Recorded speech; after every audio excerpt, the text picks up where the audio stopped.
Okay, so I welcome you all on behalf of the Tulsi Ramji Gaikwad Patil College of Engineering and Department of Mechanical Engineering. I, Professor Vishwajit Ambade, welcome you all for the another guest lecture series of Prerna scheme sponsored by AICT. So today we have with us a very eminent personality. So I request our head of the department, Professor Ritesh Banpurkar sir, to brief about today's guest. Ritesh Banpurkar sir. Yes, Vishwajit sir.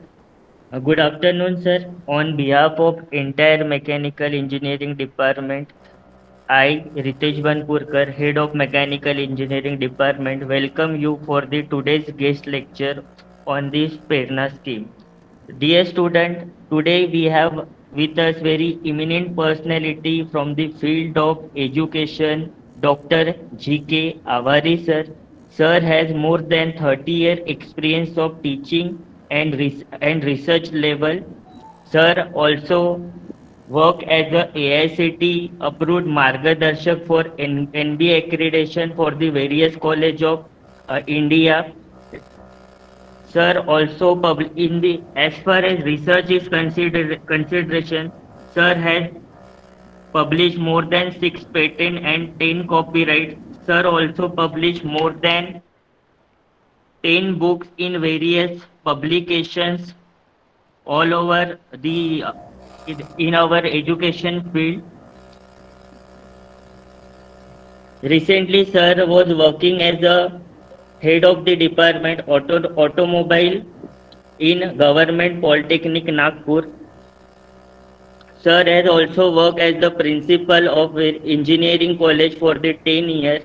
So for the today's guest lecture, we have a very renowned personality of our education field, especially for the mechanical engineering domain.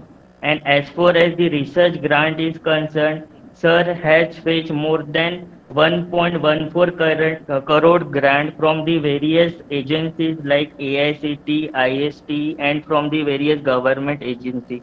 Sir, so on behalf of Mechanical Engineering Department, I request you to kindly proceed with today's session.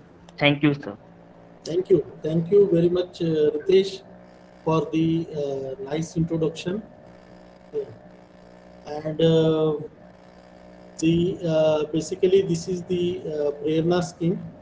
Okay, all of you know that under the Prerna scheme, the lectures are being arranged, and the under this Prerna scheme, let me congratulate the honorable management of the institute, Tulsi Ramji Gaikwad Patil College of Engineering and Technology, and the head of the department, Mechanical Engineering, Professor Ritesh Banpurkar, the coordinator of this Prerna scheme, the Professor Vishwajit Ambade, and all the faculty members and the student for taking the benefit of such kind of Prerna scheme, because all of you know that you will be preparing for the GATE examination, and in the month of Feb 2022, all of you will be appearing for the GATE examination.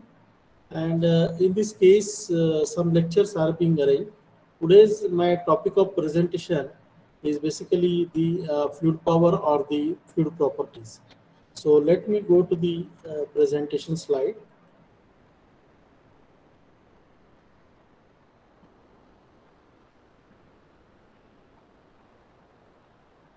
They give me the rights to present. You can Yes. present the screen, sir. Yes, yes.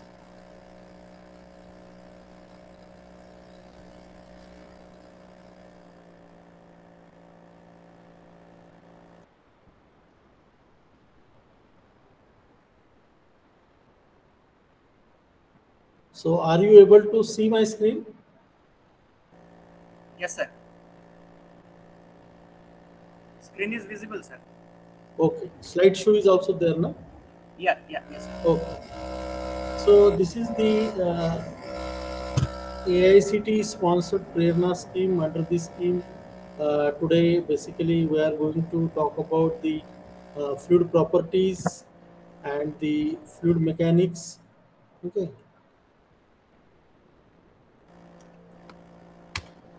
So just a thought for you people that the missile man of the country, the Bharat Ratna Dr. APJ Abdul Kalam, he said that education is the most powerful weapon which you can use to change the world, which means that he, even though he has created the missiles, lot of missiles, similarly he has given the complete defense program, missiles program to our country, but he said that the education is the most powerful weapon which you can use to change the world. So my dear friend, you are in the final year or pre-final year of the engineering and you are preparing for the gate examination. Naturally, your aspiration is to go for the MTech courses or the ME courses or the MS courses outside of the India to the GRE and TOEFL. So under this situation, now there is a pandemic situation from last 1.5 years throughout the country, and then because of that, the online education system which is being going on currently, and all of you are getting benefit out of that. So with this thought of the Dr. APJ Abdul Kalam, I will go ahead in my lecture. That is, let us see that what is the fluid. Okay, basically a fluid or the liquid which is capable of flowing. Okay, for example, the liquid or the water, they are also the fluid because they are capable of flowing. And at the same time, what about the air? Okay, air is also capable of flowing. Gas is also capable of flowing. So the basic definition of the fluid is nothing but the fluid or the liquid which is capable of flowing. That is called as the fluid. And fluid does not have its own shape but conforms to the shape of the containing vessel, which means that if you pour a milk into the flask, it will occupy the shape of the flask. If you pour the same milk into some big container, it will occupy that shape, which means that the fluid does not have its own shape but it conforms to the shape of the containing vessel. So fluid is a substance that continuously deforms under an applied shear stress.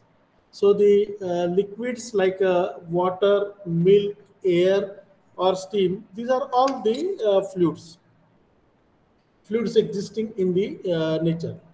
The study of the fluids in motion, wherever the pressure forces are not considered, basically it is called as the fluid kinematics, which means that the fluid is in motion. For example, the water is flowing through the pipeline is nothing but the fluid is in motion. And when the pressure forces are not considered, it is called as the fluid kinematics. At the same time, okay, if the pressure forces are considered in that case and the fluid is in motion, that branch of the science, it's called as the fluid dynamics. So try to look at the two definitions of the fluid kinematics and the fluid dynamics. In both cases, the fluid is in motion, but in one case, the acting pressure forces are not considered. Therefore, it is called as the fluid kinematics. And when it is considered, it is called as the fluid dynamics. The matter, it exists in the two states, that is solids and the fluid. So fluid state being commonly divided into the liquid and the gaseous state, which means that the further we classify the fluid as a liquid and the gases because it is capable of flowing. Gas is also capable of flowing, air is also capable of flowing. Okay. So what are the differences between the solids and the fluid? Look at the three examples which is being shown: gases, solids, and liquid. And in a particular jar, okay, you can see that the molecules here and the spacing between the this molecule here solid. This is solid. The middle portion which you can see is nothing but the liquid, and this is the gases, where you can see that intermolecular distances are more compared with the liquid compared with the solid. So solid is generally is having its own shape. It's have its own shape and change in volume under the pure compressive load. The spacing and latitude of motion of molecules are very small in solids, large in liquid, and extremely large in case of the gas. Which you see here, the spacing and the latitude of motion of molecules are very small in solids, but if you compare it with the gases, it is extremely large. The intermolecular bonds are very strong in solids, weak in liquids, and very weak in gases. Then if you look at the comparison between the solid, liquid, and the gases, you will find that according to the spacing, energy, motion, volume, and shape, these are being classified into the several parts. That is, spacing the far apart, energy is high, traditionally translational. Okay, here volume in case of the liquid definite, here shape is indefinite. Then units and the dimensions, which is to be used in case of the fluid properties or the fluid mechanics. The word dimensions are used to describe basic concepts like mass, length, time, temperature, and force. Units are the means of expressing the value of the dimensions quantitatively or numerically. All physical quantities are measured by units. Okay, there are two types of units, fundamental units and the derived unit. Okay, what do you mean by the fundamental unit? Or what is the fundamental unit? All physical quantities are expressed in terms of the LMT. L is nothing but the length, M is nothing but the mass, and T is nothing but the time. Okay, so the derived units, okay, derived units are expressed in terms of the fundamental units, and these are area, velocity, and the pressure. These are nothing but the derived units. Okay, and those who are expressed in the terms of the LMT are nothing, length, mass, and time are nothing but the fundamental units.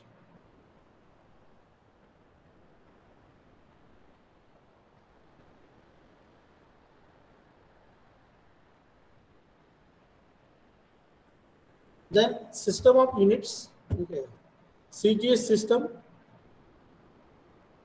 that is fundamental unit of length, mass, and time are taken as centimeter, gram, okay, and second respectively.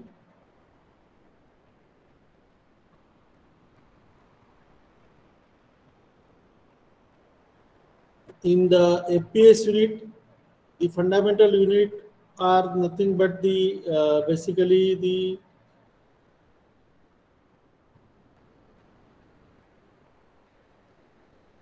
length, mass, and time are taken as feet, pound, and second respectively. In MKS unit,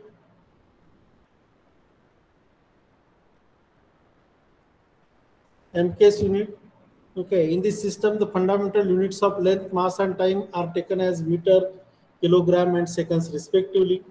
The MKS units are also called as the gravitational units or the engineer's unit. Then the system which we follow, that is SI system.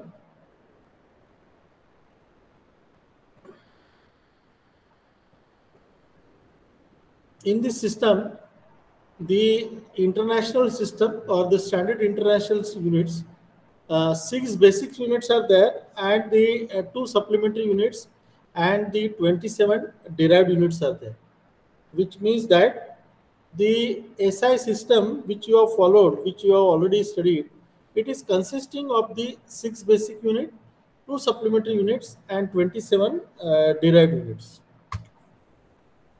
So 6 basic units of SI unit, that is a length, mass, time, LMT, temperature, current, and luminosity. Okay, where the unit of the luminosity in the SI unit is nothing but the candela in the current ampere, temperature in Kelvin. So luminosity is an absolute measure of the radiated electromagnetic power. Okay, the radiant power emitted by a light emitting object. In astronomy, luminosity is the total amount of electromagnetic energy emitted per unit of time by a star, galaxy, or other astronomical object. So two supplementary units are there. One is for measuring the plane angle, which is called as the radian, and another for measuring the solid angle, which is called as the stertion.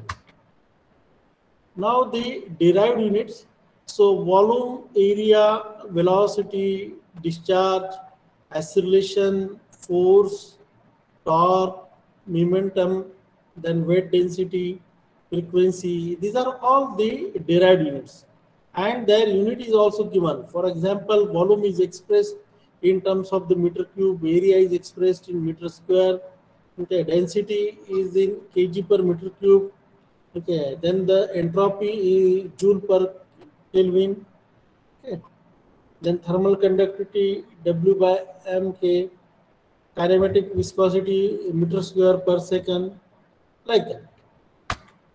So different types of fluid. We will study now the various properties of the fluid.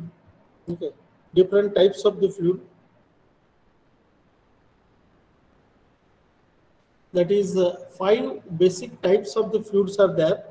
One is nothing but the ideal fluid. Another is nothing but the real fluid, then Newtonian fluid, then non-Newtonian fluid, and the ideal plastic fluid. Then what do we mean by the ideal fluid?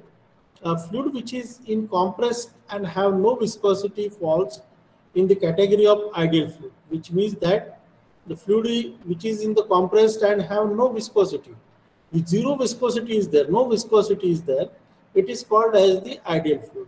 So ideal fluid is basically a concept. An ideal fluid is not found in actual practice, but it is an imaginary fluid, because all the fluids which are existing in nature, okay, it consists of the some or more, means maybe little or high viscosity is there. So zero viscosity fluid, it is not possible. Therefore, it is an imaginary fluid, and all the fluids that exist in environment have some viscosity. There is no ideal fluid in the reality, but it is to be considered for our analysis, for designing of the hydraulic machinery, and to use it. Okay.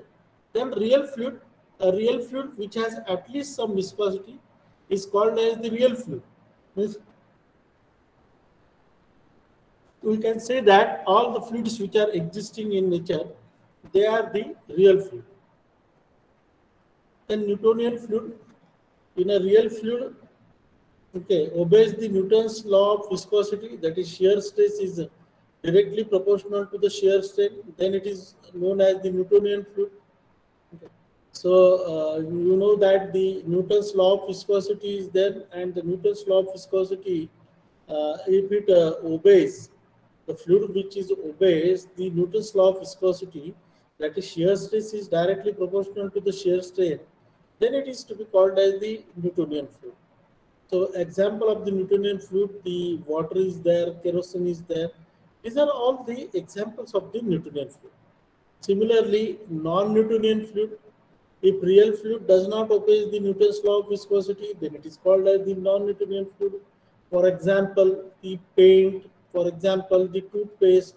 In this case of the paint and the toothpaste, the shear stress is not directly proportional to the shear strain. Therefore, they are classified as the non-Newtonian fluid. Ideal plastic fluid, a fluid having the value of the shear stress more than the yield value, and shear stress is proportional to the shear strain velocity gradient, is known as the ideal plastic fluid. Then let us study the properties of the fluid.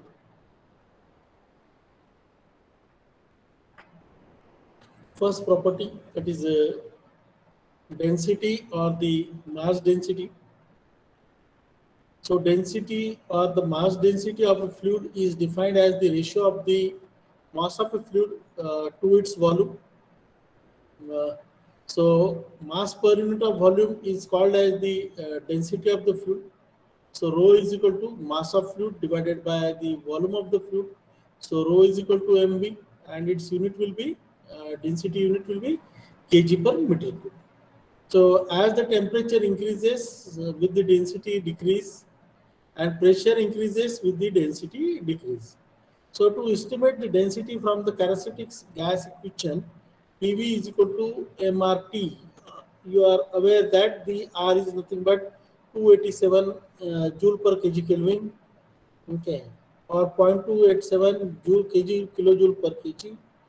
The density for water, that is 1000 kg per meter cube, mercury 13,600 kg per meter cube, and air it is 1.2 1.23 kg per meter cube. Look at the values of the density even. The water 1000 per kg per meter cube and mercury 13,600 means look at what the difference is there in the density, and the air also 1.23 kg per meter. Then specific weight or the weight density of a fluid. So it is basically the ratio between the weight of the fluid to its volume. So weight per unit of volume of a fluid is called as the specific weight or the weight density. It varies from the place to place because acceleration due to gravity changing from the place to place. It is not set. Suppose if you calculate the specific weight of the fluid in the Uti and specific weight of the fluid in the Nagpur, it has to be different one because the acceleration due to gravity at Uti and at Nagpur, it will be changing from, and since it is changing from place to place. So W is equal to rho g and its unit is Newton per meter cube. Okay.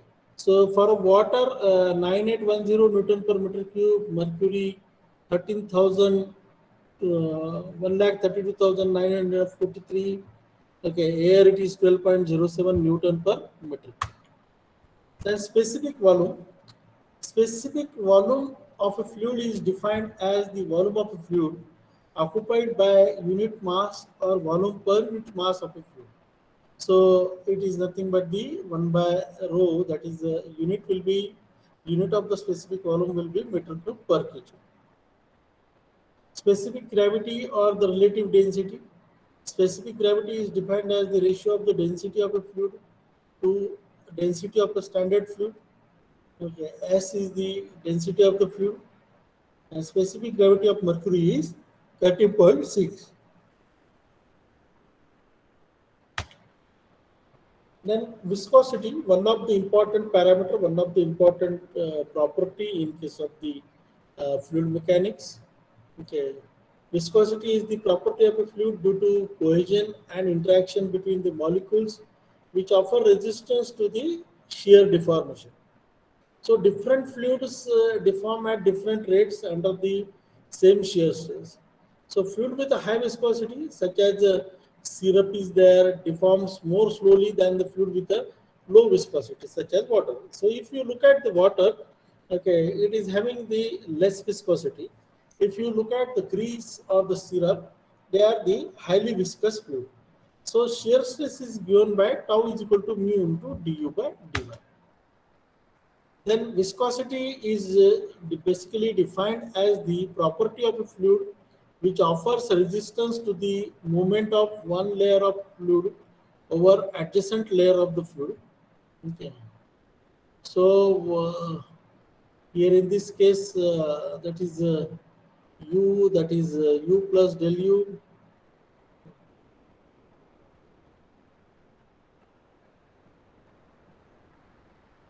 Y plus del Y. Look at the 5 basically flask or the pipettes which you can see here, and wherein the liquid is being falling onto this flat surface. Now you can see the difference. Okay, almost continuous line or the drop of the liquid which is being dropped through this, it is being seen. Here also, okay, but it is not a thick but continuous layer is there. It is like a tapered one. Here the drop by drop it will be there, and again here in this case the drop by drop. So why it is happening? It is because of the viscosity associated with that fluid. So when the two layers of the fluid distance dy apart move one over the other at different velocities, says the u and del u. So this shear stress is proportional to the rate of change of velocity with respect to the y. Then dynamic viscosity, it is defined as the shear stress required causing unit rate of shear deformation. So mu is equal to tau into du by dy, and its unit is ns per meter square. Kinematic viscosity, It's defined as the ratio of dynamic viscosity to the mass density, that is mu is equal to mu by rho, and its units is meter curve per second or the stroke. Now let us look at the phenomena of the vaporization.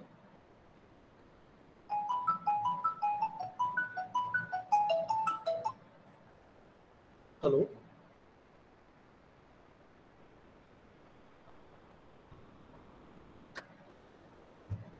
Vaporization, a change from the liquid state to the gaseous state, is basically called as the vaporization.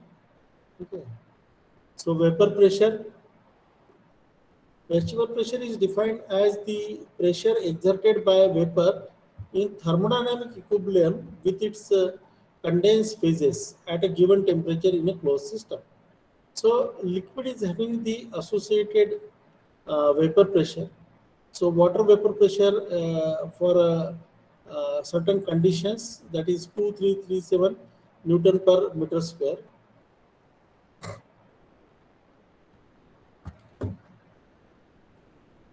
So every liquid will have the water vapor pressure, vapor pressure associated with it. Now, what is the importance of the vapor pressure when we design the hydraulic machinery? That time, this concept is very useful. How it is very useful? All of you are aware that whenever the basically pressure of the liquid falls below its water vapor pressure. For example, for a water at the normal conditions, if it falls below the 2.3 meters of water column, pressure falls below the 2.3 meters of water column, in that case, there will be a dissolved gases in the liquid which will come out of the dissolved gases and they forms a bubble. Okay, these region or these bubbles are nothing but the low pressure bubbles. So along with the flow, these low pressure bubbles are carried toward the high pressure region, and there is a collision of the high pressure bubble and the low pressure bubble, or high pressure region and low pressure region, and because of that, large pressure waves having a 1,000 times greater than the intensity of the pressure waves is being generated, and continuously if this phenomena is being occurring, then what will happen, these cavities are rushing toward the metallic components of the hydraulic machinery, and the cavities are formed which further reduce down the efficiency of the turbine, efficiency of the pump also. And due to the cavities, the metal or the component or the casings of the turbine and all, it may fail. So therefore, this phenomena, cavitation phenomena, is basically not a desirable phenomena in case of the hydraulic machinery. Okay. So therefore, the hydraulic machineries are to be designed to avoid the cavitation phenomena. In such cases, we must know the vapor pressure, associated vapor pressure, and what is the drop in the vapor pressure in that machinery, that we have to analyze. Then surface tension. Okay, surface tension is defined as the tensile force acting on the surface of a liquid in contact with the gas or on the surface of between the two immiscible liquid, such that the contact surface behaves like a membrane under tension. Due to molecules attraction, liquids have properties of cohesion and the adhesion. Cohesion means it is due to the force of attraction between the molecules of the same liquid, and this force is very small. Adhesion is due to the force of attraction between the molecules of the two different liquids.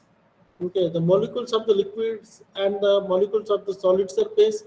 For example, the blade of water can be made to float onto the water. A piece of blade, okay, shaving blade, you can say, a piece of shaving blade can be made to float onto the water. How it is happening? Because of the adhesion properties, which is basically coming into the picture due to the force of attraction between the molecules of the two different liquids. Okay. Now look at the surface tension, the pin which is being shown here, and this pin, if it is kept in such a fashion in the horizontal manner, you will find that it is basically floating onto the liquid.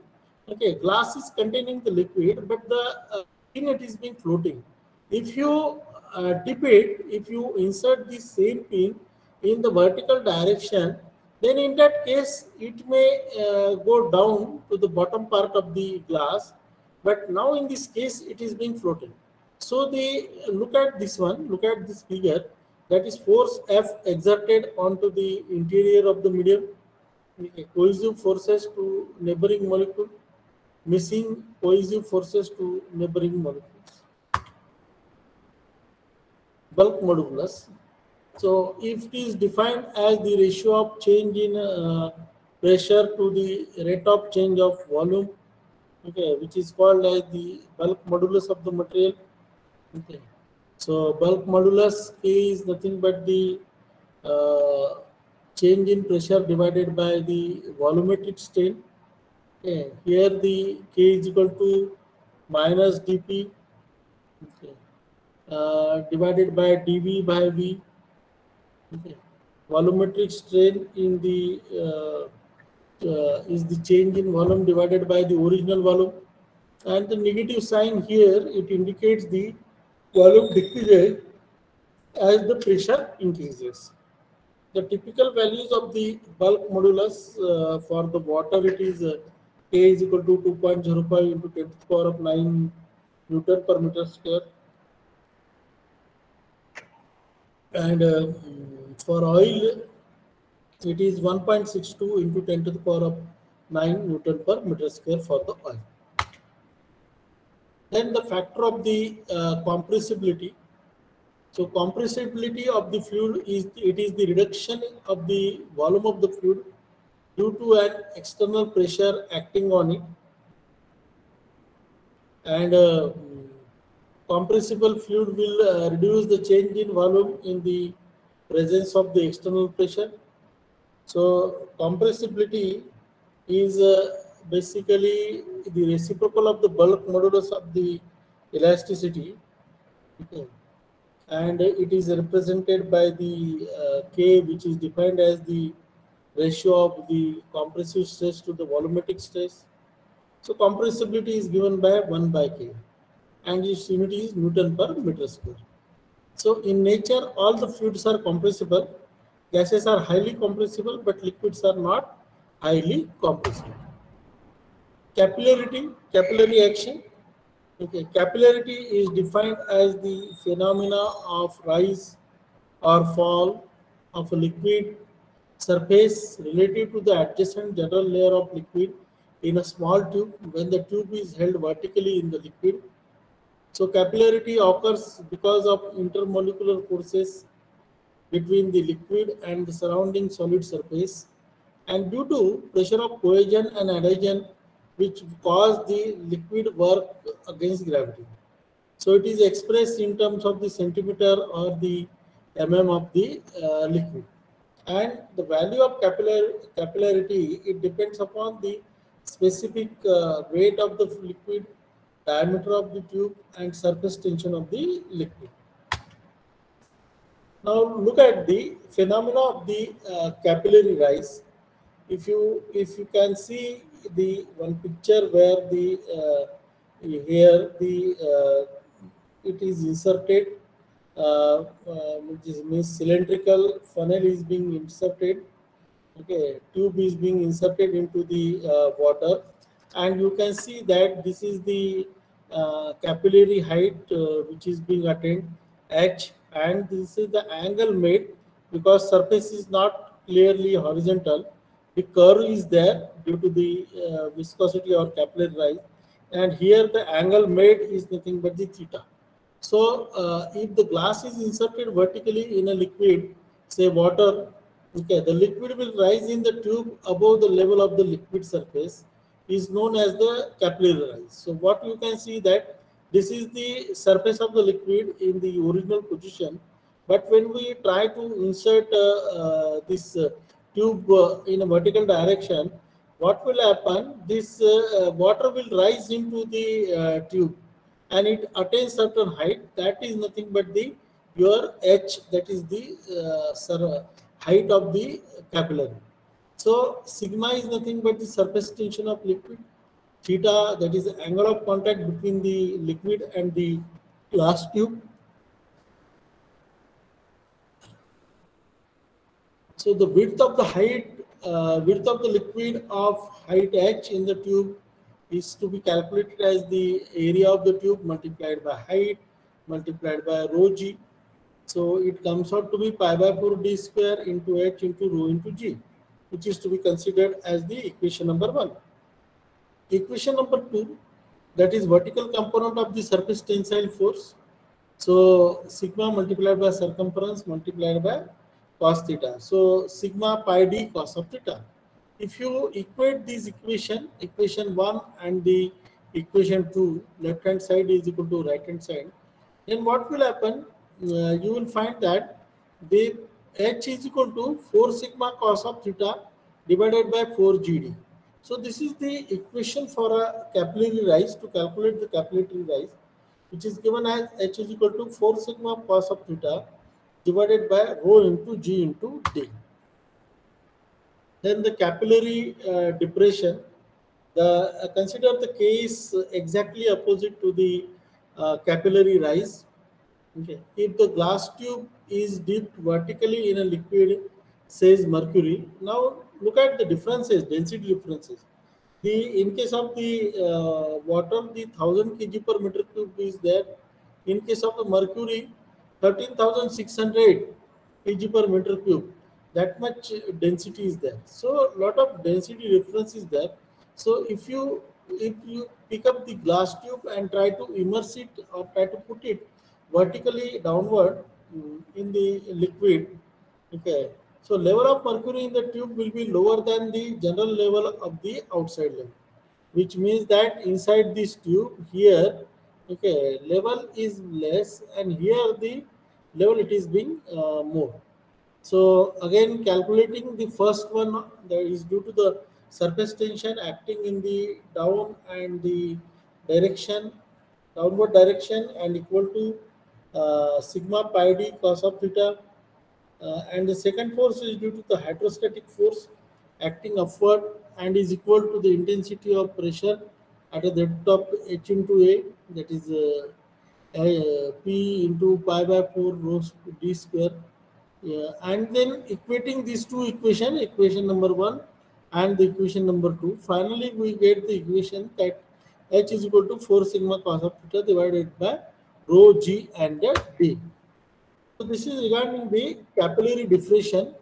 Okay, we have studied about the capillary rise, where certain height is attained above this level, and the second capillary depression, where the level of the liquid into the tube, it will be lesser than the what is the level of the this tank. Then these are the fluid properties which we have studied, which are very useful to you people for preparing for the GATE examination or brushing up your knowledge. Try to focus on that. The second part of the presentation, that is buoyancy flotation. Okay. So what do you mean by the buoyancy? Okay. When a body is immersed in fluid, an upward force is exerted by the fluid onto the body. So look at the example which is being taken here. You have just pick up the volleyball or the football in your wrist, okay, in your hand, and try to put it in the downward direction into the water. What will happen? There will be upward force on the ball. Okay, you are trying to exert a downward force on the ball, and there is an upward force on the ball. So this upward force is equal to the weight of the liquid fluid displayed by the body, and is called as the force of the buoyancy. Okay, this is nothing but the buoyancy force. Okay. Now what causes the buoyant force? Buoyant force is the upward force on an object exerted by the surrounding fluid. Okay. So when an object pushes the water, okay, the in that case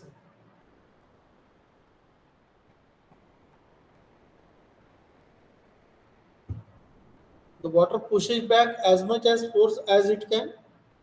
If the water can push back as hard, the object floats, it sinks. Here you can see that the one example is being shown.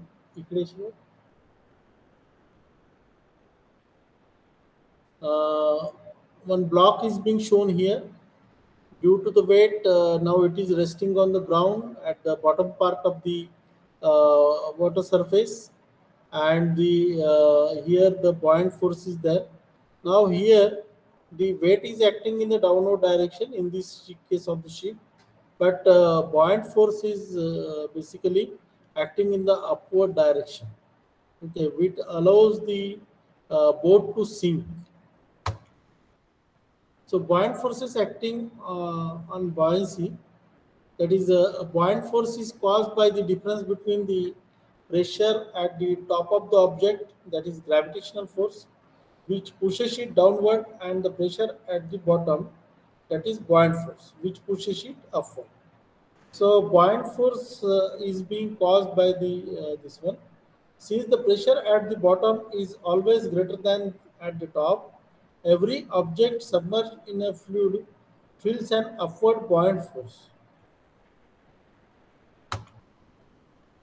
Now, how to calculate the buoyancy force?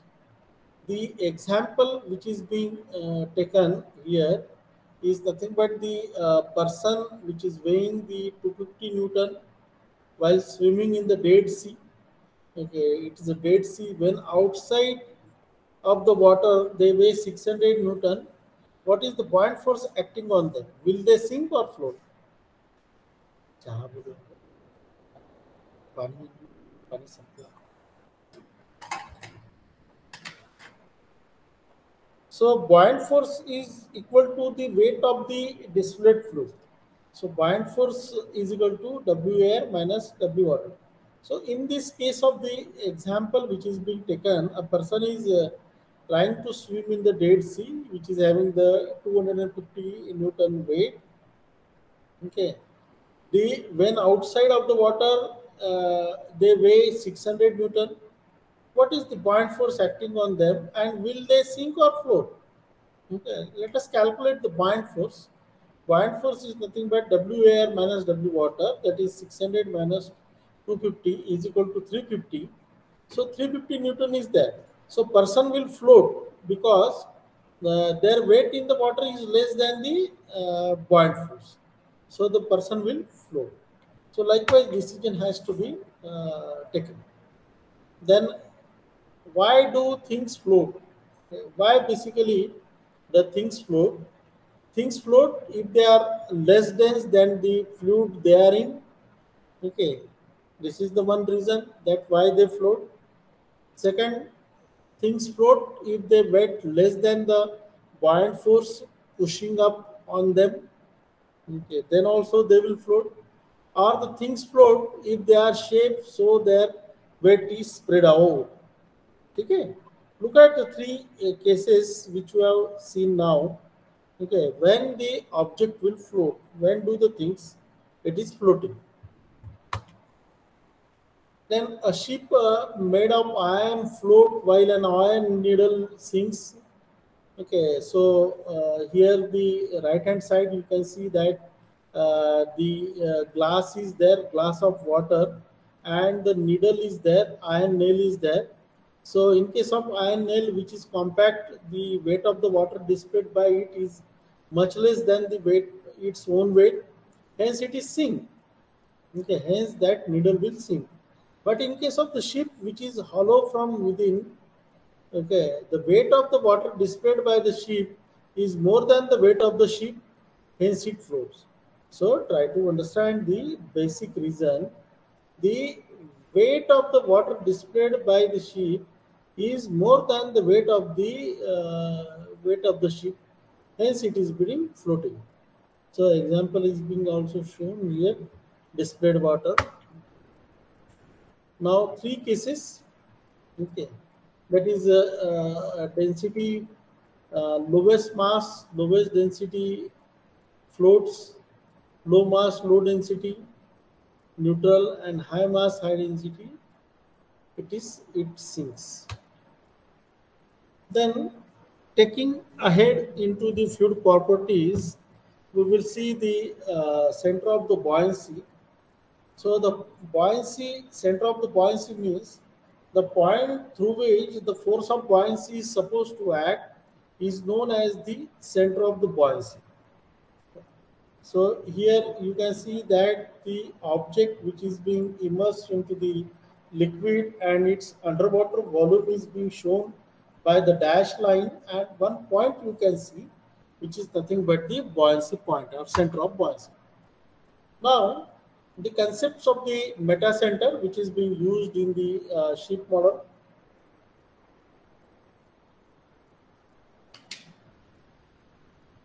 So meta center is defined as the point about which a body starts oscillating when the body is tilted by a small angle.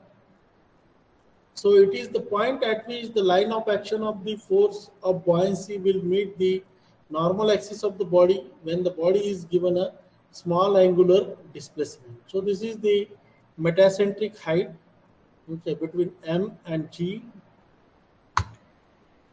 So metacentric height is the distance between the metacenter of floating body and the center of gravity. Okay, that is nothing but the metacentric height, and we can calculate the metacentric height by the analytical method. Okay, by the moment of inertia and the volume of the submerged body. And another one to determine the metacentric height is by the experimental method, that is Gm is equal to W1D divided by W tan of theta. This kind of experiments on the metacenter which you have performed in the second year of the engineering, either in the fluid power 1 or fluid power 2 or the hydraulic machinery subject. Then let's see the condition of equilibrium of floating and submerged bodies. Stability of submerged bodies, that is a stable equilibrium when W is equal to FB and point B is above the G. That is nothing but the stable equilibrium. Okay, point B is above the G. Look at it here. Then unstable equilibrium when AB is above B is below the G, and neutral equilibrium when B and G are the same points. Okay, so conditions of the floating bodies, you can see the two conditions shown here. One is stable, another is unstable, and the restoring moment, or the when the unstable overturning moment is also being shown. So stable equilibrium, if the point B is above the G, is nothing but the stable equilibrium. Unstable equilibrium, if the point M is below the G, unstable equilibrium. Neutral equilibrium, okay, if the point M is at the G, neutral equilibrium.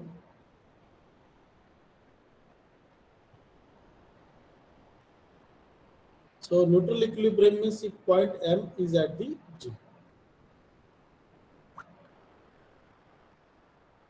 Stability of the floating bodies.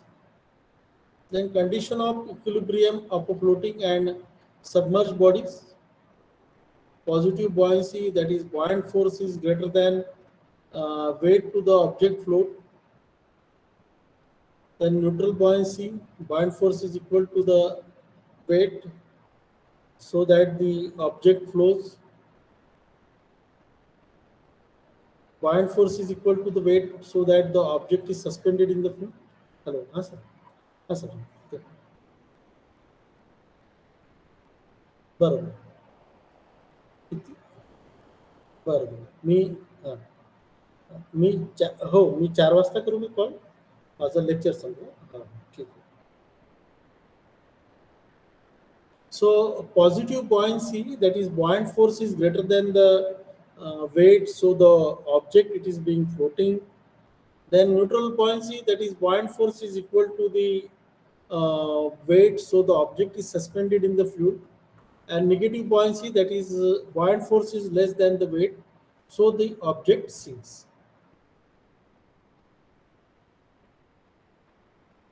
Look for the three pictures shown here: negative buoyancy, bottom, neutral buoyancy, and the positive buoyancy. Now we will start the new topic in this fluid properties, that is fluid mechanics, that is control volume, analysis of mass, momentum, and the energy. Okay. So we are already familiar with the various conservation laws, such as the law of conservation of mass, conservation of energy, and the conservation of momentum. So historically, this conservation law was applied to the fixed quantity of matter, which is basically called as the closed system, or it is just called as a system also, and then extended to the regions in the space called as the control volume. The conservation relations are also called the balance equation, since any conserved quantity must balance during a process. So many of the fluid flow devices, such as in picture which you can see, that is a Pelton wheel or the hydraulic turbine, they are analyzed by applying the conservation of mass and energy principles along with the linear momentum equation. So these conservation of laws, these are very useful to us in case of the design of the fluid flow devices like a Pelton turbine, Francis turbine, a plant turbine, or the centrifugal pump and the reciprocating pump. So conservation of mass, the conservation of mass relation for a force closed system undergoing a change is expressed as MSY is equal to constant. Okay. And the continuity equation in fluid mechanics, the conservation of mass relation written for a differential control volume, it is usually called as the continuity equation. Okay. Then linear momentum equation, the product of mass and the velocity of a body is called the linear momentum, or just the momentum of the body. Okay, Newton's second law, the acceleration of a body is proportional to the net force acting on it and is inversely proportional to the body to its mass, and that the rate of change of the momentum of a body is equal to the net force acting on the body. So conservation of momentum principle, that is momentum of a system remains constant only when the net force acting on it, it is a zero, and thus momentum of such system is conserved. Linear momentum equation in fluid mechanics, Newton's second law is usually referred to as the linear momentum equation. Conservation of energy, the net energy transferred to or from a system during the process be equal to the change in the energy content of the system. Energy can be transferred to or from a closed system or by heat or work. So conservation of energy, that is E in minus E out, is nothing but dECV divided by dt. So in fluid mechanics, we usually limit our consideration to the mechanical forms of the energy only. So mass and volume flow rate, you know that mass flow rate to be expressed in the kg per second, volume flow rate meter cube per second, the amount of mass flowing through a cross section per unit of time, differential mass flow rate, and then path function. Look at this one, the average velocity, V average, the pipe is being shown and through which the liquid is being flowing, and this is the velocity profile. The average velocity, V average, is defined as the average speed through a cross section, because the here at this point the velocity at the surface is zero, then it is being ranging, it is being varying, at the center it is maximum, then again it is varying, and at this point it is zero. So the volume flow rate is the volume of the fluid flowing through a cross section per unit of the time. Then conservation of mass principle. The conservation of mass principle for control volume, the net mass transfer to or from a control volume during a time interval delta t is equal to the net change in the total mass within the control volume delta t. So total mass entering the CV during delta t minus total mass leaving the CV during delta T is equal to net change of mass within the CV during the delta T. So M in minus M out is nothing but the delta M CV. Look at this example. The bathtub is being shown here, and M out mass flow rate outside of the system 30 kg. Here M in is 50 kg. This water, that is M bathtub, is equal to M in minus M out 20 kg. Then from this case also, from these examples also, we have to find out the rate at which the water is flowing, or how much time is taken by the water or the liquid to fill up this bathtub.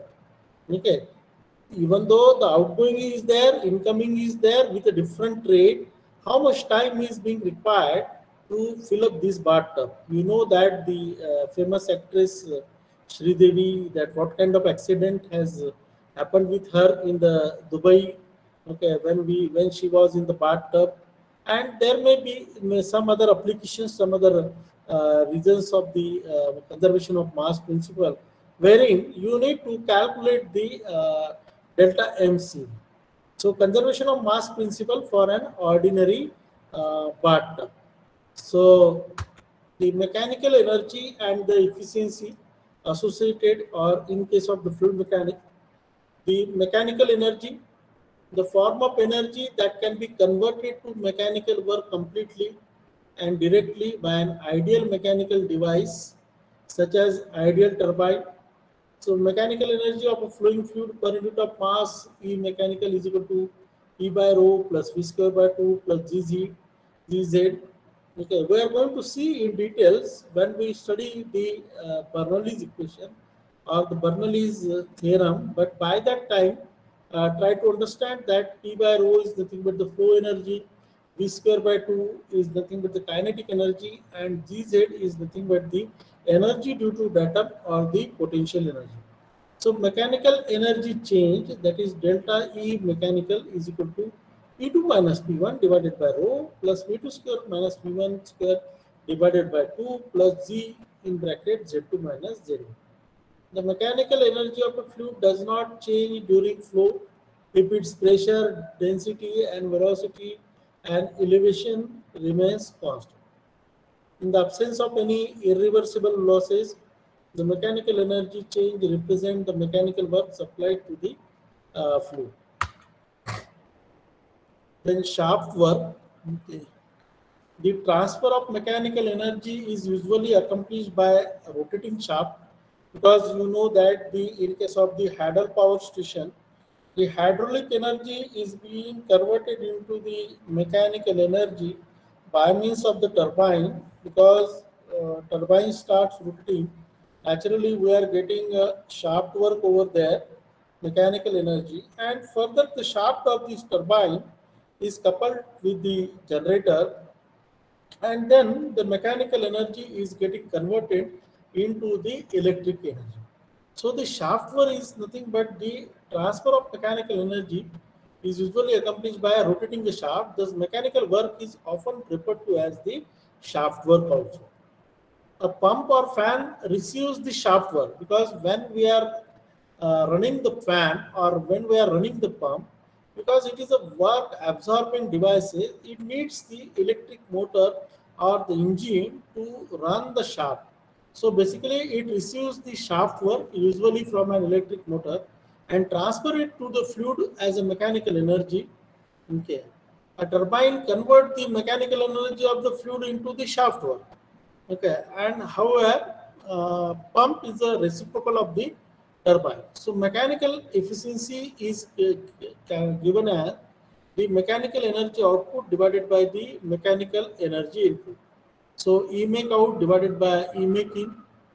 The effectiveness of the conversion process between the mechanical work supplied or extracted and the mechanical energy of the fluid is expressed as the pump efficiency or the turbine efficiency. So efficiency of the pump is equal to mechanical power increase of the fluid divided by the mechanical power input. So delta E mechanical fluid divided by W shafting. So turbine efficiency of the turbine is equal to mechanical power output divided by mechanical power decrease of the fluid. Now take this example, just try to have a look at the example and then think over it.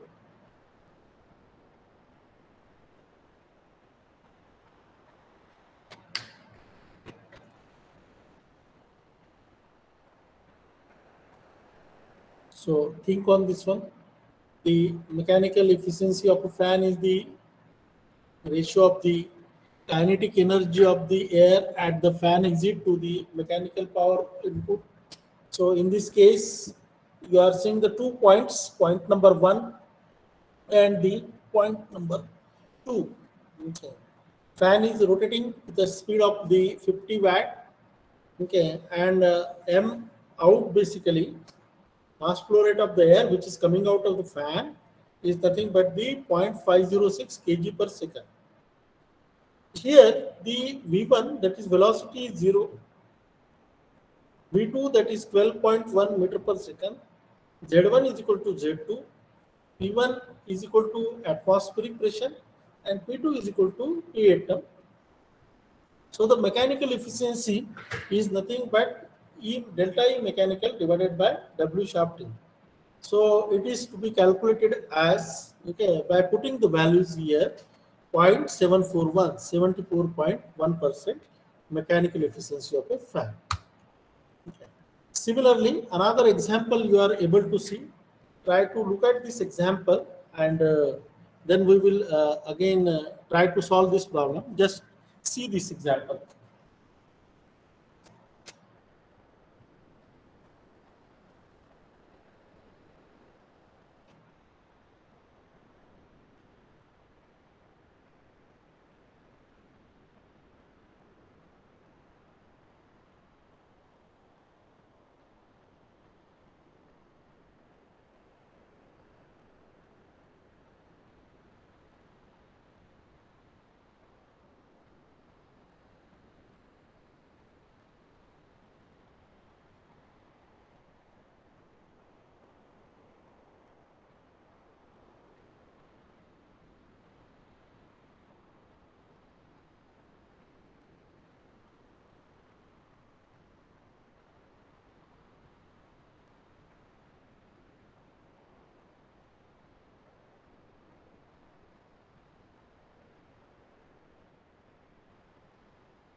So I hope that you have seen the example, which is and tried to solve it here. In this case, the uh, motor efficiency is nothing but the mechanical power output divided by the electric power input. That is nothing but the motor efficiency.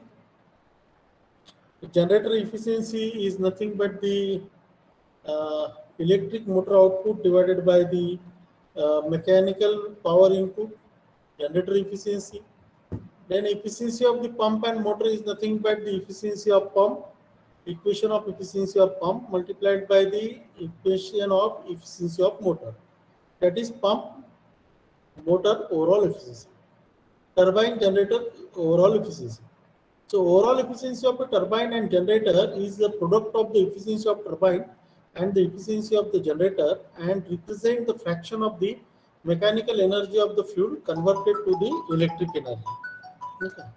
So in this case, you can see that the turbine and generator are directly coupled. Okay, and turbine is being directly coupled to the generator, and here we need to calculate the efficiencies of the turbine and the generator. So turbine efficiency is coming out to be 0.75 and the generator efficiency is coming out to be 0.97. Okay. So in this case, hello. हाँ, hello hello बोलिए।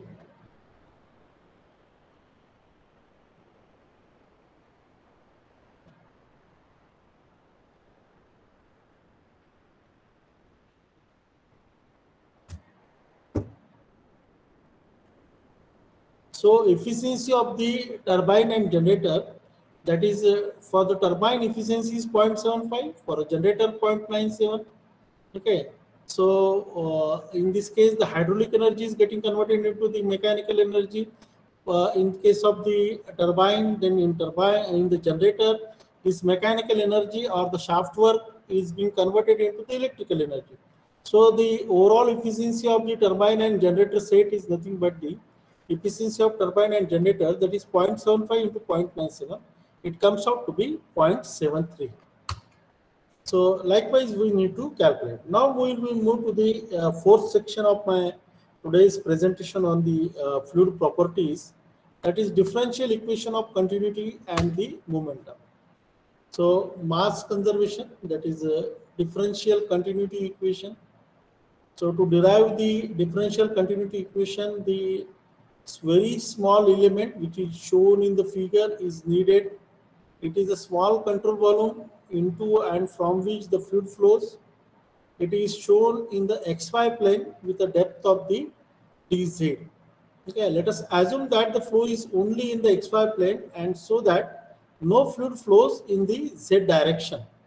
Okay, since mass could be changing inside the element, mass that flows into the element minus that which flows out must be equal to the change in the mass inside this element. Okay, so these are the mass conservation equations. Okay, products of del U, del V are allowed to change across the element.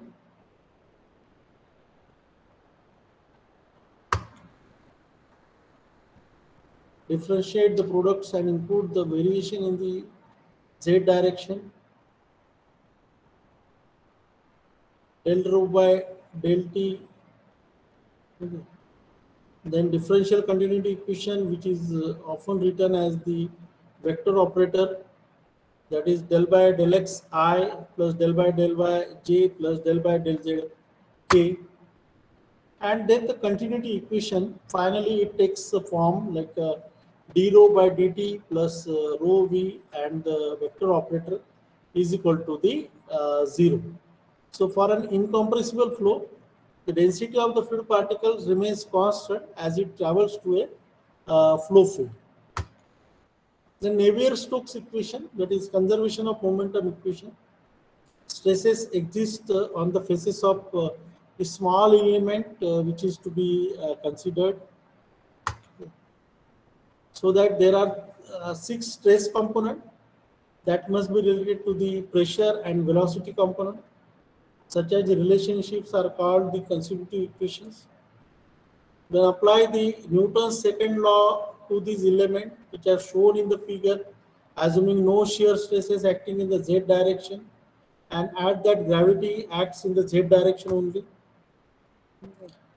And then dealing with the Navier-Stokes equation, and finally we derive the Euler's equation, famous Euler's equation, which is applicable to the inviscid flows.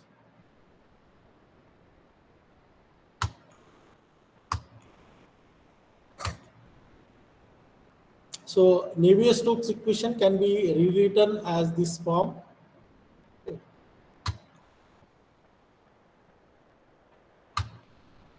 Then differential energy equation. Most of the problems in an introductory fluid mechanics course involve the isothermal fluid flows in which the temperature gradients do not exist. So the differential energy equation is also it is of not interest in case of the fluid mechanics. So study of the fluid in which there is a temperature gradient is included in a course on heat transfer. So for completeness, the differential equation, it is presented, that is here, where K is nothing but the thermal conductivity, alpha is the thermal diffusivity. Okay. So this is about the properties of the fluid. Okay, and 4 sections we have seen here today. in the fluid properties. Let us see some questions which is based on the GATE examination. Then we will go with the another topic. Okay. The previous GATE examination, that is a static fluid can have. Okay, you need to check, you need to take the correct answer. So in the GATE examination, you cannot just mugging up the things and then just putting any randomly arrow or picking anyone like a MCQ examination. It will not give you the success. You need to study very fundamentally through the various good books. Okay, one of the book is also published by us, that is hydraulic machinery, is available on the New Age International Publisher, New Delhi. You can refer this book also for the hydraulic machinery, where the all parts of the machines are being taken into consideration right from the impact of the jet. So the static fluid can have the positive normal stress and zero shear stress. Then a non-Newtonian fluid. Okay. So what will be non-Newtonian fluid? Shear stress.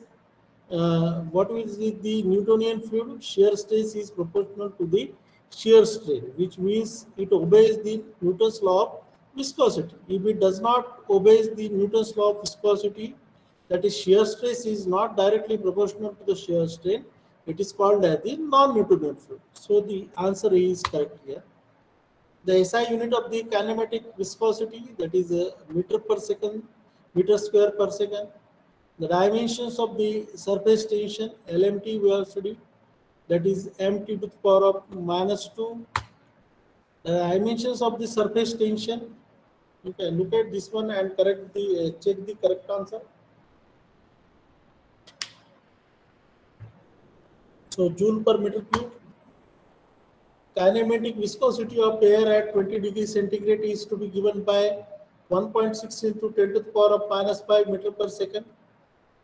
Its kinematic viscosity at 70 degrees centigrade will be varying approximately. So you need to calculate, even though it is for the 1 mark, you need to calculate and solve this numerical. That is, viscosity of gases increases with the increase in temperature.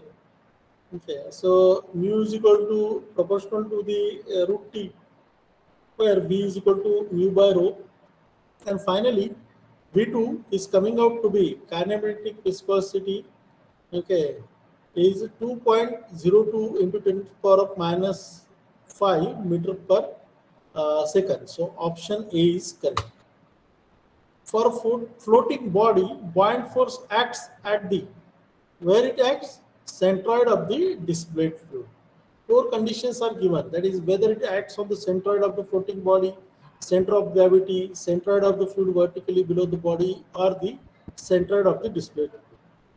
For a completely submerged body with center of gravity G and the center of buoyancy B, the condition of stability will be, okay, so answer, that is G is located below the B, completely submerged body.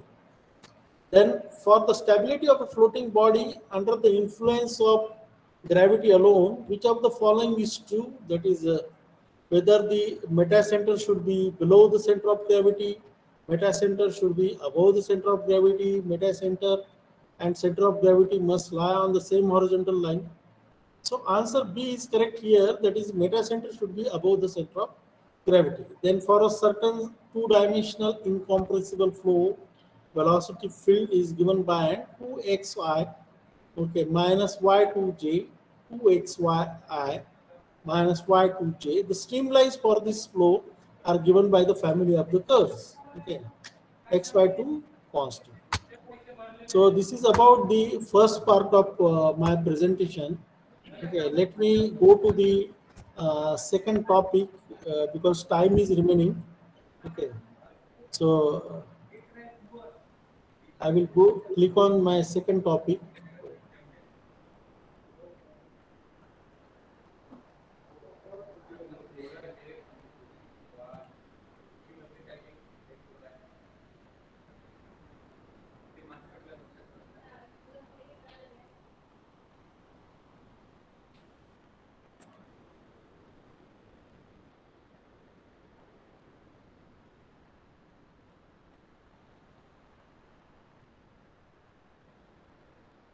Just check whether it is visible to you or not. Visible, sir, visible. Okay, thank you. So in continuation with the basically the fluid properties or the fluid mechanics, that is we will see now the Bernoulli's theorem and the dimensional analysis. Okay. So I hope that today we can cover the Bernoulli's theorem. So contents of this presentation, which may not be covered in all the contents, which may not be covered today, but we will maybe continue tomorrow also. So energy of a liquid in motion, then Bernoulli's theorem, an application of Bernoulli's equations, Venturi-meter, orifice meter, Pitot cube, then dimension analysis, Rayleigh method, Buckingham method, and finally some of the gate examination questions. So the energy of a liquid in motion, the energy in general may be defined as the capacity to do work. Okay, though the energy exists in many forms, there are three main parts of the energy from our fluid mechanics subject point of view. That is potential energy, kinetic energy, and the pressure energy. Okay. So what do you mean by the potential energy then? It is the energy possessed by a liquid particle by virtue of its position. For example, if you are living in a hostel and you know that the hostel tanks contains the water, so by virtue of its position, it possesses the energy.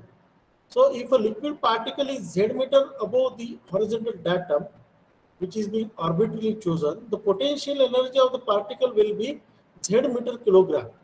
Okay, so it is briefly written as the mkg. The potential of the liquid at that point will be z meters of the liquid. So one form of the energy can be converted into the another form of the energy that you know, but the total energy it remains constant. So this is nothing but the potential energy, which is due to the position, due to the datum level, it is coming into the picture.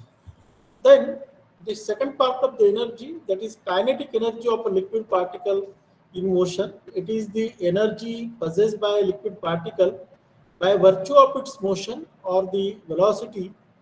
If liquid particle is flowing with a mean velocity of v meter per second, then the kinetic energy of the particle will be v square by 2g meter kg per kg of the liquid. So velocity head of that point of that liquid at that velocity will be v square by 2g meter of that liquid, which means that, okay, if you have seen the fire brigade, in the case of the fire brigade, when the water is allowed to flow through the hose, and finally when it is allowed to flow through the nozzle, which is connected at the exit end of the hose, you will find that the most of the energy possessed by the liquid at the exit end of the nozzle is nothing but the kinetic energy. So this energy is nothing but the kinetic energy, maybe the conversion of the hydraulic energy or the pressure energy is getting taking shape of the kinetic energy in case of the nozzle. So it is to be given by the v square by 2g. Then pressure energy of the fluid in particle, that is total energy of the pressure energy of the fluid. It is possessed pressure, that is energy possessed by the liquid particle by virtue of its existing pressure. If the liquid particle is under a pressure of P kilonewton per meter square or kilopascal, then the pressure energy of a particle will be given by P by rho g, that is mkg per kg of liquid. While this W is nothing but the specific weight of the liquid. So pressure of the liquid under that pressure will be P by rho g meters of the liquid. Now we have seen the pressure energy, kinetic energy, energy due to the atom, that is potential energy. Now what is the total energy then? Total energy of a liquid particle in motion. Total energy of a liquid in motion is the sum of its potential energy, kinetic energy, and the pressure energy. So mathematically, E is given by Z plus V square by 2G plus P by W. P by W is nothing but the pressure head, V square by 2G is nothing but the kinetic head, and Z is nothing but the potential. Then total head of a liquid particle in motion, okay, is the sum of potential head, kinetic head, and the pressure head. So mathematically it is to be given as H is equal to Z plus V square by 2G plus E by W. Now we will see the Bernoulli's equation. This Bernoulli's equation was developed by the scientist Daniel Bernoulli in 1738, long back, and it states that for a perfect incompressible liquid flowing in a continuous stream, the total energy of a particle remains the same while the particle moves from one point to the another. And this statement is based on the assumption that there are no losses due to friction in the pipe. So what the Daniel Bernoulli stated in 1738, basically the total energy of a particle, fluid particle, it remains constant. One form of energy can be converted into the another form of energy, but in a total energy it remains constant. Under the assumption, what kind of assumptions were made by the Bernoullis? That is, there are no losses due to friction in the pipe. Okay, frictional losses are assumed to be zero. However, practically it may not be there because due to the viscosity of the liquid, because of the surfaces, okay, which are considered to be smooth, but it may not be the smooth.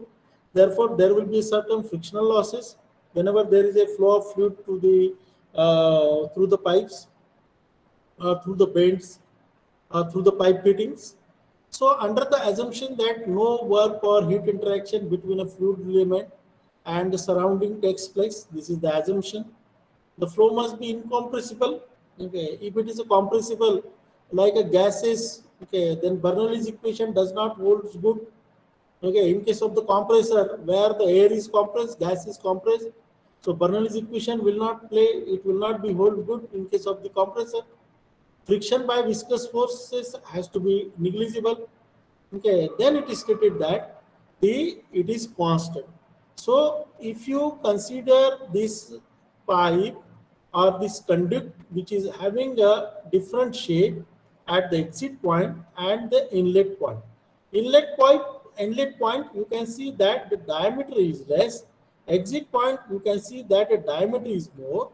This is placed at a distance of Z1. This is placed at a distance of Z2. Okay, here at cross section 1, A1 is the cross sectional area, V1 is the velocity with which moving. Now, you know that the equation of the discharge, Q is equal to area into velocity. So, if the area is increasing, then the velocity will decrease. Okay, so which means that this V2 exit point velocity is lesser than the V1, and here the A2 is nothing but greater than the A1. But Q is equal to A2 V2, A1 V1 is equal to A2 V2. Now, what are the components of the total energy? That is Z plus V square by 2G plus P by W. Okay, it is constant. So mathematically, we can say that where this Z is nothing but the potential energy, V square by 2G is the kinetic energy, and P by W is the pressure energy. So it is considered to be the constant. So the P by rho G plus V square by 2G plus Z equal to C1, that is constant. So flow work per unit of mass P by rho G, kinetic energy per unit of mass V square by 2G plus Z is potential energy per unit of mass. So it is constant, which means that from point 1 to 2, mathematically it can be expressed as P1 by rho G plus V1 square by 2G plus Z1 is equal to P2 by rho G plus V2 square by 2G plus Z2 plus HF. Why it is to be considered HF? Because HF is nothing but the loss of head due to the friction. So Bernoulli's equation, it assumes that it is zero, but in this case, if it is considered when the flow of fluid is there from the left side to the right side, which means that from A1 to the A2, then it is to be added on the right hand side of the equation, where HF represents the frictional work done. Okay, the work done against the fluid friction per unit weight of the fluid element while flowing from a station 1 to 2 along a streamline in the direction of the flow. Now, this is the Bernoulli's equation. Total energy of a fluid particle in motion, it remains constant. Total energy has three parts. Okay, potential energy, kinetic energy, and the pressure energy. So P1 by W plus V1 square by 2G plus Z1 is equal to P2 by W plus V2 square by 2G plus Z2. Now look at the applications of the Bernoulli's law, Bernoulli's theorem, where it is being utilized. We will see the flow measuring devices in which this Bernoulli's application, Bernoulli's law is being applicable. Look at the picture which can be seen on your screen on the top point, that is orifice meter.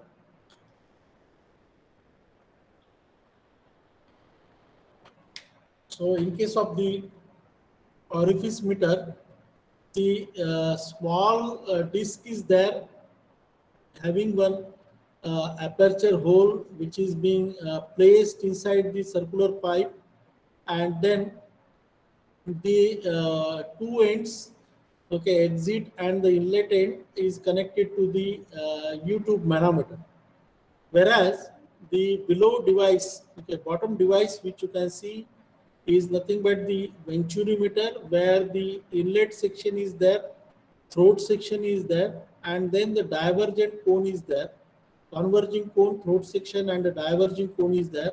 And here also you can see the two U-tube manometer which is connected over there. Now one by one we will see the applications of this Bernoulli's law. So look at the venturimeter. Okay, three portions we have discussed.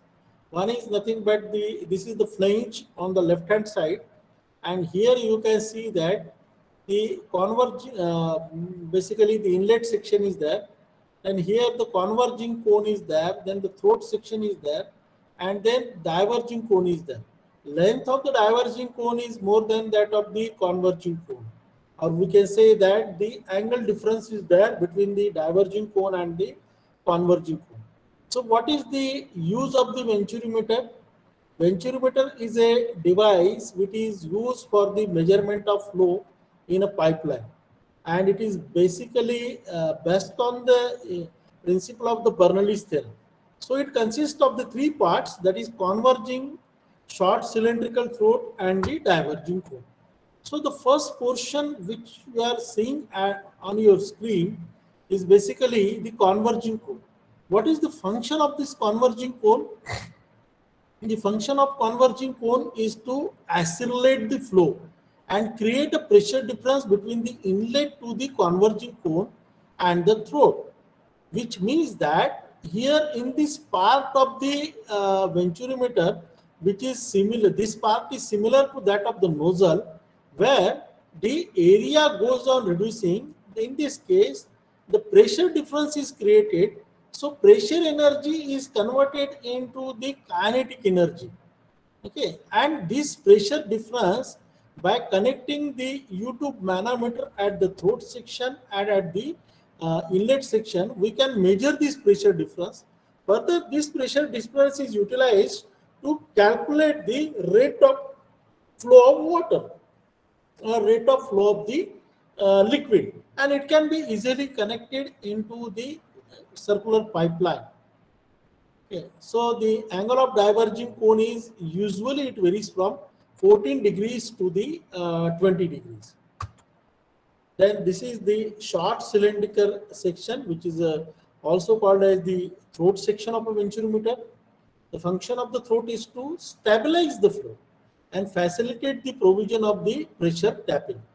So here in this throat section, the stability of the flow is being ensured, and this small d to capital D, D is nothing but the diameter of the pipe, capital D, whereas small db is nothing but the diameter of the throat. So there are some certain restrictions, that is d by small d by capital D is to be kept as the 0.4 to 0.7. Okay, it cannot be more than that or lesser than that, because we have studied that the cavitation phenomena in the first part of my presentation. The cavitation phenomena, the vapor pressure.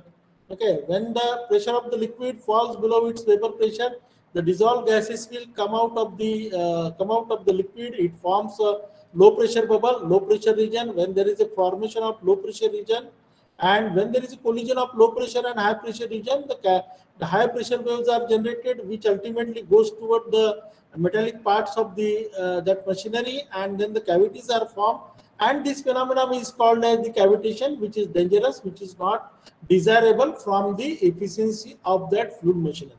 So therefore, okay, the small d by capital D is also restricted by the pressure difference which we are creating to the 0.4 to 0.7 of the ratio.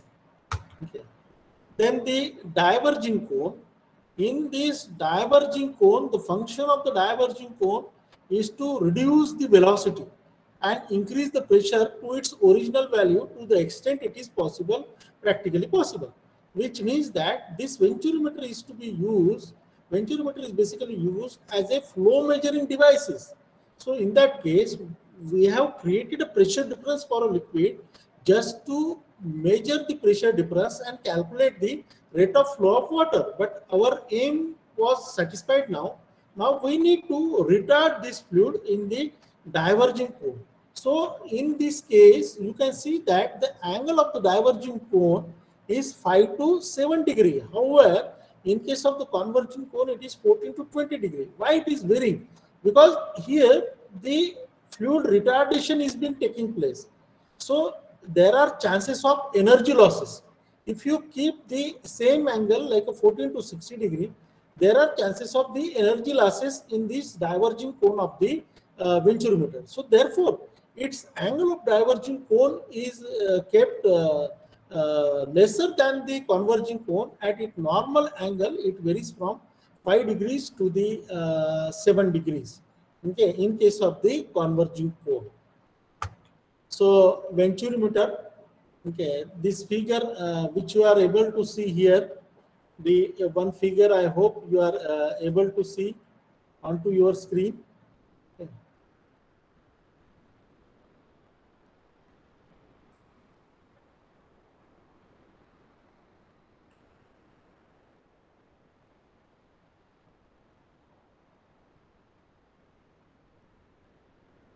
So just a minute, wait for some time. Okay.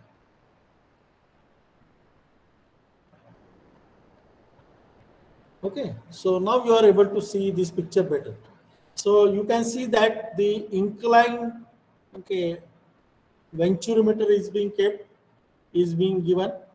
Okay, so venturimeter is inserted in an inclined pipeline in a vertical plane to measure the flow rate through the pipe. So let us consider the steady, ideal, and one-dimensional along the axis of the venturimeter flow of fluid. Under this situation, the velocity and pressure at any section will be uniform. So let the velocity and pressure at the inlet of the section 1, that is V1, P1, and those at the section 2, at the throat section, it is inclined one. There is a difference of Z1 and Z2. So it is V2 and P2. Now applying the Bernoulli's equation, what Bernoulli's equation says that total energy of a fluid particle in motion, it remains constant. So P1 by rho g plus V1 square by 2g plus Z1 is equal to P2 by rho g plus V2 square by 2g plus Z2. So rearranging the terms, taking the velocity terms on the left hand side and the pressure terms on the right hand side, we get it as a V2 square minus V1 square by 2g is equal to P1 minus P2 divided by rho g plus Z1 minus Z2, where rho is the density of the fluid flowing through the venturimeter. So from the continuity equation, we know that rho 2 is equal to rho 1 A1 V1 is equal to rho 2 A2 V2. When the rho 1 and rho 2 are constant, then in that case V2 A2 is equal to V1 A1. We know that Bernoulli's equation holds good for the incompressible liquid where the densities are remains constant. So Q is equal to A1 V1 is equal to A2 V2, where A1 A2 are the cross-sectional areas of the venturimeter at its throat and inlet respectively.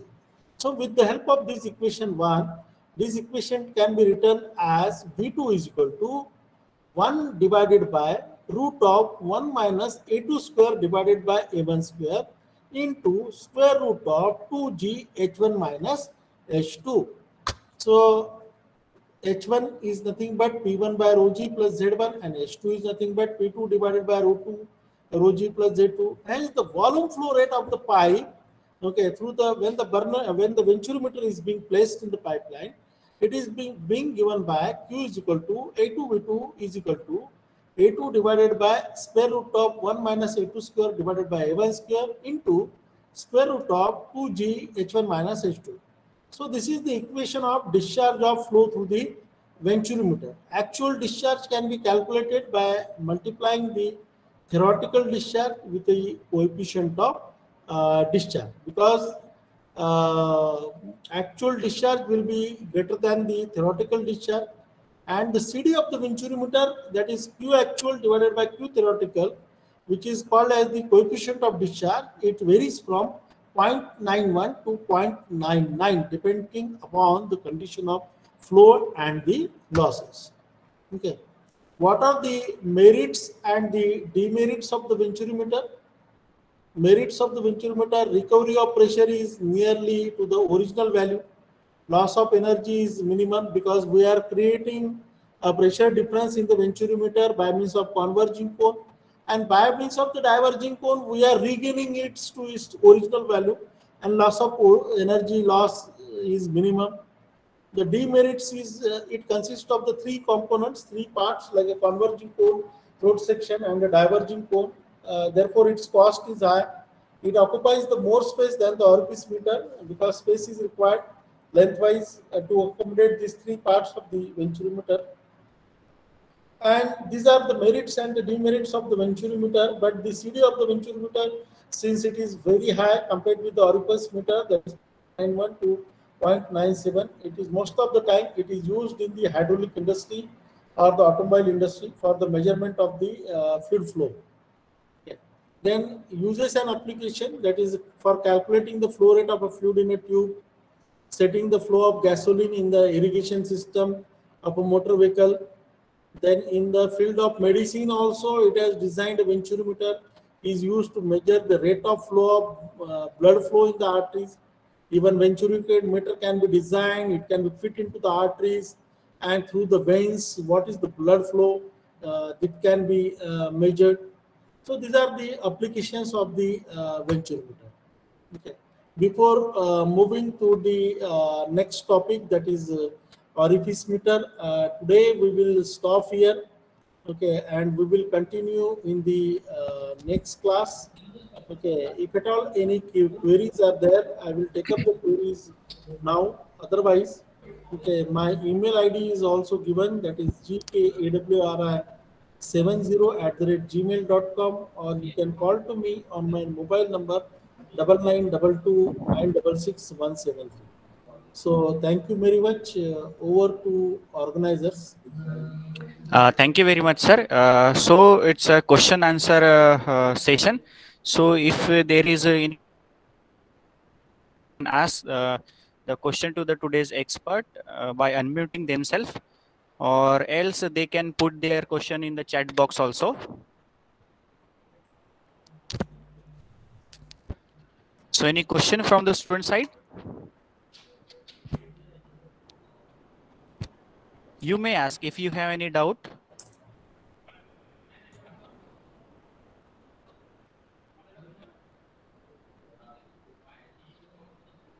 Okay, I think, sir, there is no question from the Okay, student okay. side. Yes, yes. Let them Okay. study. Huh? Okay, okay. Let them study. No So problem. thank you very much, sir, for accepting our invitation from your busy schedule and guiding our students and sharing your valuable knowledge to the students, and hoping that students will take more benefit from this lecture and will score good marks in the upcoming GATE examination. So thank you very much, sir. Thank you. Thank you. Thank you. Thank you very much, sir.